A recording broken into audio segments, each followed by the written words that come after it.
Called up capital explained. Called up capital Section 2, 15.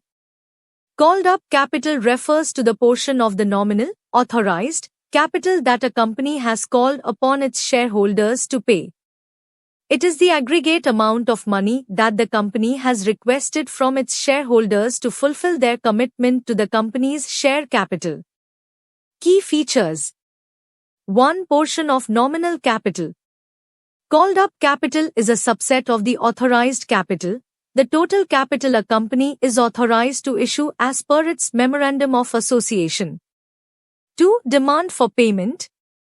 When a company issues shares, it does not always require shareholders to pay the full nominal value of the shares immediately.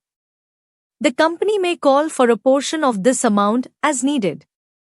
The called-up capital represents the amount that shareholders are obligated to pay in response to such a call. 3. Payment in installments.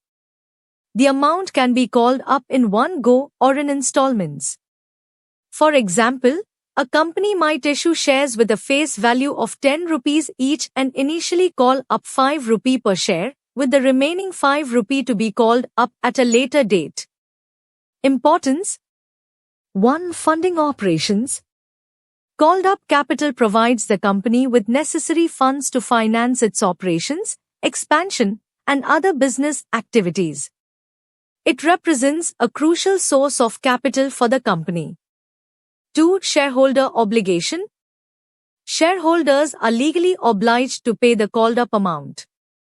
Failure to do so can result in penalties or forfeiture of their shares. 3. Capital structure. Called up capital is a component of the company's capital structure. It helps in determining the equity base of the company and impacts various financial metrics and ratios. Accounting treatment. Balance sheet. The called up capital is recorded in the equity section of the company's balance sheet. It represents the amount due from shareholders out of the total share capital issued. Paid up capital. Paid up capital is the portion of called up capital that has actually been paid by the shareholders. It is possible for the called up capital to differ from the paid up capital if not all shareholders have paid the amount due. Example.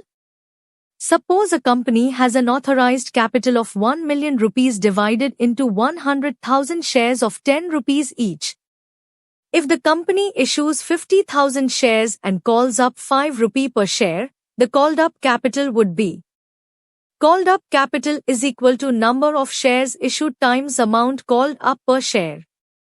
Called up capital is equal to 50,000 shares times 5 rupees per share is equal to 250,000 rupees.